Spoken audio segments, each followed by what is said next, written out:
With this one process, we're gonna make 3 fermented sodas today.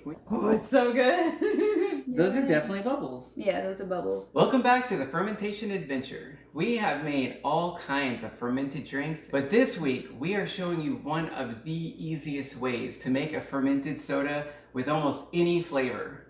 It'll only take you a few minutes of work and you will get incredible results. So let's get started. Join us on this journey to explore the world of fermentation. If you'd like to learn how to make ferments like these, start now by clicking subscribe and hitting that bell so you don't miss a thing.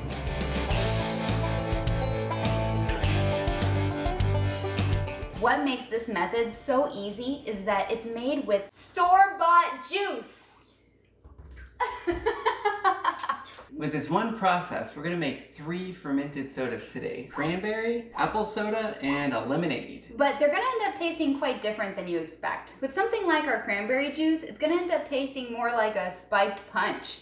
And our apple one will end up tasting more like an apple cider, or even slight beer if you let it go long enough. In other videos, we've made our soda syrups out of fresh fruit, and we've gone through the processes of boiling and juicing and filtering. This is about as easy as it could possibly get. We're just gonna make it out of store-bought juice. To get started, we're making 1-quart recipes here. So we're going to need 3 1-quart mason jars. And we're going to ferment right away in these jars, which is actually going to be our primary fermentation. And we made sure that these jars were sanitized before we get started. So what that means for us is we usually put it through the dishwasher so it gets really hot, and it gets a little bit of soap. And also, before we use it, we go ahead and put a little bit of non-chlorinated water in here, swish it around, and then dump it out, just to make sure there's no residue that would interact with our ferment.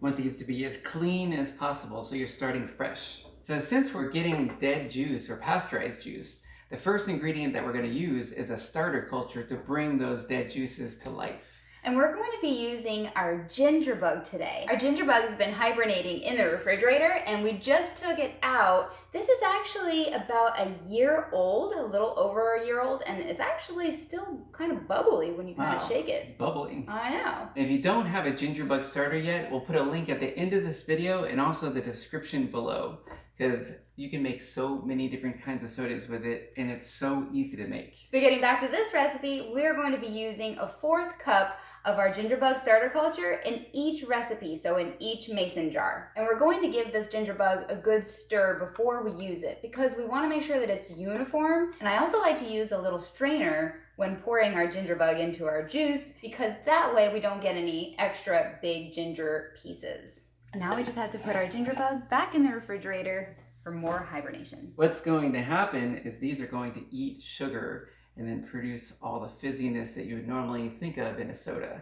It's actually going to turn it into not only a fizzy drink, but it's going to get a little cloudy and it's going to have a really good fermented flavor, depending on, of course, how long you let it ferment. I know, when you go to the store and you buy a drink like this that has all the probiotics in it, you might pay like a few dollars, and we're going to be making this for like pennies. Exactly. Now this is the exciting part. For this recipe, you can choose any flavor of juice that you want.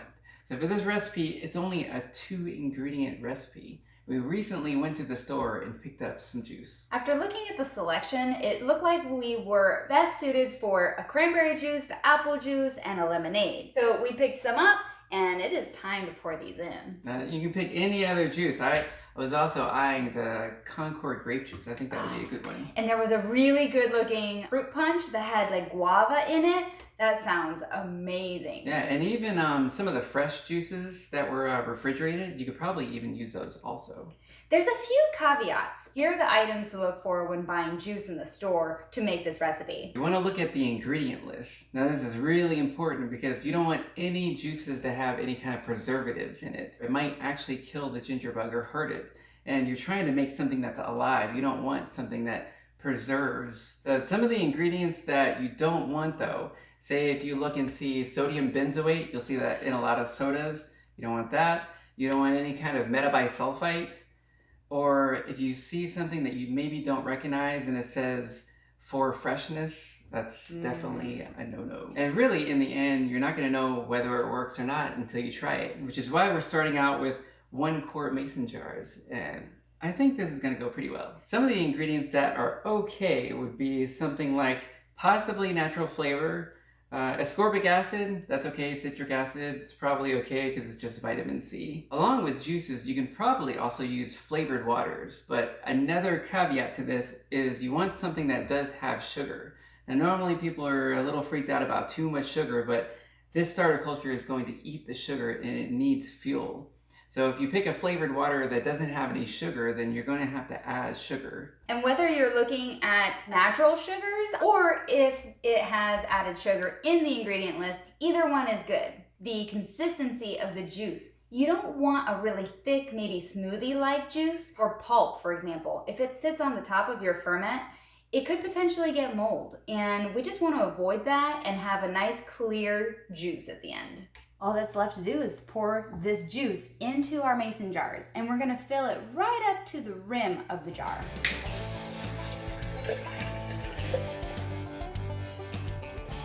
Now that we've got our starter culture added, we are ready for primary fermentation. So really, the next step is we just have to cover these jars somehow. And there's a few different ways that we can do this. Normally what we like to do is we like to put a fermentation lid on top, which is silicone, has a little nipple on the top, and it just lets all the gases come out. Because if you cover these tightly, they're gonna start building up pressure, which you don't want. But since these are just juices and we added the starter culture, they already have a very strong start. So we can just cover these really however we like to. Another option is to use a cloth and put a rubber band on top. We do things like this when we do a ginger bug and when we're trying to capture wild yeast. This one is really pretty simple in that we're even just going to use the top of the mason jar itself and just let it rest right on there. It's really just to keep any dust or anything out of it. In case you want to try one of these fermentation lids or pick up some of these jars, we'll have a link below to all of our favorite fermenting gear. And of course, you can always find it on our website, fermentationadventure.com. Now we're ready for the fermentation process. Normally when we're making fermented sodas at home, we'll ferment these primary fermentation between 1 and 4 days. And it really just depends on how warm or how cold your house is. But we're going to follow these every day and show you what to expect when you're making these at home. After 24 hours, we were already seeing a slow but steady stream of bubbles on both the cranberry and apple juices. Although we didn't see anything happening with the lemonade. After 2 full days, our slow, steady stream of bubbles had become very active. We could also see a layer of white sediment forming on the bottom of the jar. There was also a white sediment layer on the bottom of the apple soda, which was even more active than the cranberry soda. There were so many bubbles that it created a white foam layer on top. Our lemonade didn't seem to be fermenting. A bad smell and discoloration would have alerted us to throw it out. We're gonna let this lemonade go a bit longer, probably a number of days, to see if it ever starts. Right now there's nothing going on. We want to get rid of a little bit more of the sugar, make it a little more fermented, so we're gonna go probably 1 more day. We have a side-by-side comparison. Let's take these tops off. Oh, wow. Whoa. This is our fresh batch, and this has been fermenting for 3 days. First thing you notice, the one that's been fermenting has a steady stream of bubbles still coming up after 3 days. That is crazy active. It looks like champagne. I smell it from over there. Ooh. Oh yeah. That definitely smells like a naturally fermented soda. Difference between like fermentation smell and something that has gone bad. There's definitely a difference. Very like yeasty, very pleasant. And look at the difference in color. This is incredible. That's amazing. You can see straight through our fresh one, and the fermented one has become pretty cloudy. Shine light through it. That's pretty cool. It became pretty cloudy even after 12, 24 hours. It was already starting to show, but now it is definitely opaque. I'm so excited. I think we should look at the apple one next. Whoa! This one is even more active than the cranberry, so it's alive. You just made yourself a probiotic drink, and it's just so easy to make. I love it. Wow, that one smells amazing. All right, let's see just how cloudy this one is. That's really a sign of how healthy this is compared to your standard juice you buy from the store. Definitely. And now, how about that lemonade? Oh, the lemonade. We unfortunately didn't get a good ferment out of our lemonade. Yeah, it was actually pretty surprising. I thought it was really going to work. There were no obvious preservatives in the ingredient list. It was made with filtered water. It was even organic. So we really had high hopes for this easy lemonade, but I am kind of glad we got one of these results because I wanted to show you what to expect, and sometimes it doesn't work out, and how do you know that it didn't work out? And sometimes when things go wrong, you actually learn more than, say, if everything just goes right. Exactly. So I was actually kind of excited to see what exactly went wrong. And actually, since we didn't move on to the bottling process on this batch, since we knew it didn't really work, this batch has been fermenting for 6 days, and there are still no bubbles. There's not a hint of fermentation smell, and it makes me think... Hang on a minute, though. What? I actually think we're getting a little bit of bubbles there. Uh-uh. Yeah. What do you mean? Look. I see bubbles coming up the side. Oh! Wow. Well, that's really interesting. We did not know that. Maybe the lemon juice slows it down. So normally, when you cut an apple open, you would put lemon juice on it because it would oxidize. Maybe it slows down the fermentation process. So it looks like our lemonade then is just going to take a lot longer than our other ferments. That's very interesting. Well, then actually that proves you can make fermented sodas out of almost any juice, as long as you look out for the preservatives. Yeah. After 2 weeks, our lemonade was finally becoming active with a steady stream of champagne-like bubbles. It smells just a little bit sour. I cannot believe that this worked. I really am pretty amazed. Even though we are 2 weeks later. Let's try it. Moment of truth. Is this any good?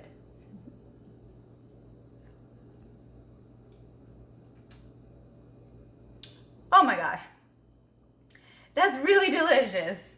Tastes more like just a fizzy, more sour lemonade. It's really good.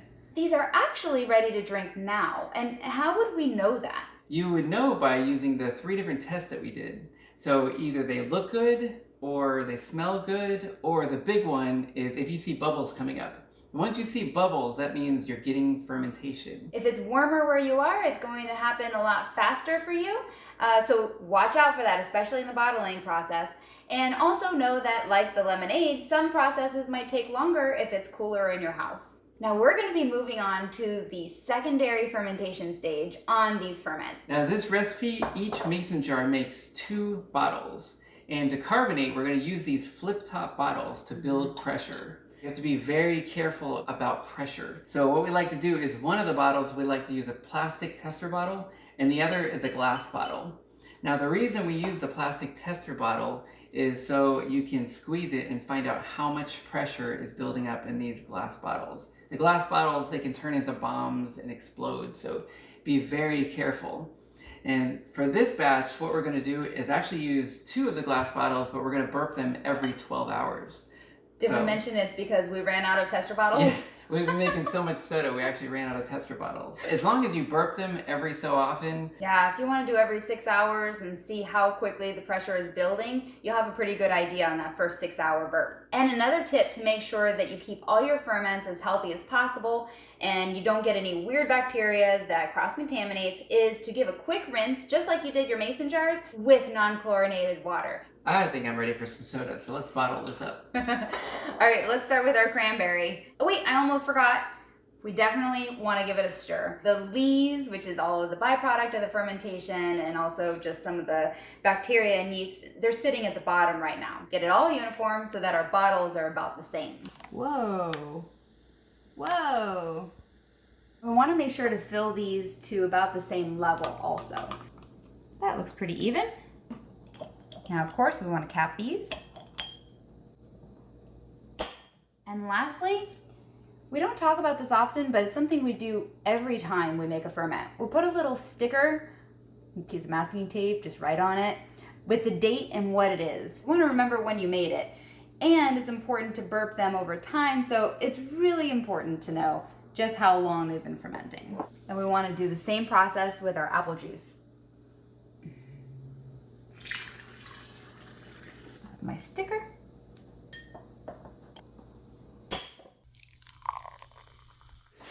Oh wow, I I'm so excited. It has been 12 hours that these have been pressurizing. This is obviously a different batch because we had the tester bottles at the time. So we fermented this in secondary fermentation for 12 hours, and then look at the results. They are rock solid. Rock solid. So after 12 hours, the tester bottle was rock solid. So we went ahead and burped all of the jars and then put them in the refrigerator. And we just took them out a few hours ago and they've already started building up pressure again. It's incredible. I mean, I'm seeing the bubbles. We really need to open these. So now we have 3 options. We can open these and enjoy Drink them now. Or we can just put them right back into the refrigerator and that'll kind of make the pressure not so great. I think it calms it down a little bit. Or we can burp them and continue to ferment on. But I think we're going for the taste test. Let's do it. These are going to be good. Anytime I open these, it gets a little crazy. Yeah, and she's wearing white. It's going to be very interesting. So I think you should open the tester bottle first. Okay. Which one you want to try first? The one that's going to stain less. Okay. Oh, interesting. I think because we put it in the refrigerator, the science of fermentation is so cool. It looks beautiful. Let's do it. Whoa! Man.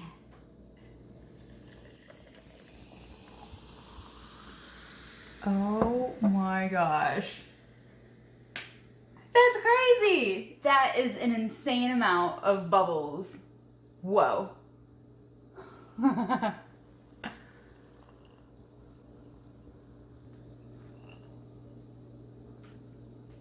Oh my word. That's delicious. She's having all the fun. I gotta try this too. Oh yeah, very light and refreshing. It really is like a cider. It's not very sweet at all. Let's test the alcohol because that's the biggest question. If all the sugars were eaten up, that means alcohol was created. And the question is, how much? Delicious. We'll come right back to that because Yeah, I want to try taste that. this one.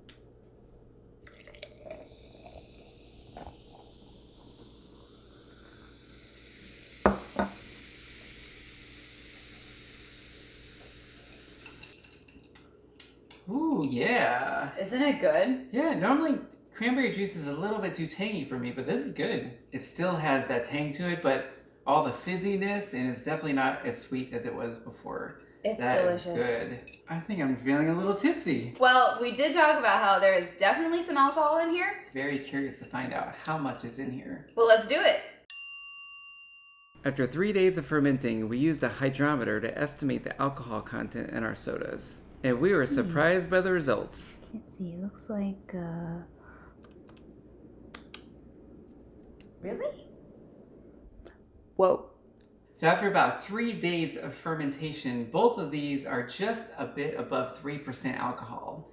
So what that means is if you don't like a lot of alcohol or you don't want to give your kids any alcohol, you better ferment this maybe like a day or less. Even as soon as you start seeing the bubbles, it means that the fermentation process is working and it means that there are probiotics being created. So you can still get that healthy carbonated soda that you're looking for, but without the extra alcohol.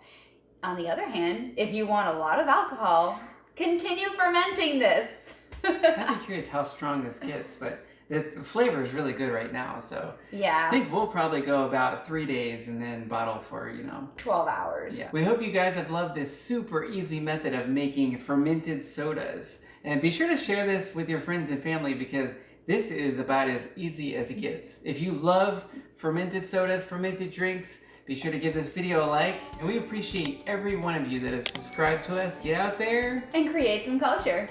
You've got to make yourself a ginger bug. You can make so many things with it. You can actually use a number of other starter culture in this. For example, a water kefir grain. You could use a previous batch that you've made of this fermented soda, and even some yeast.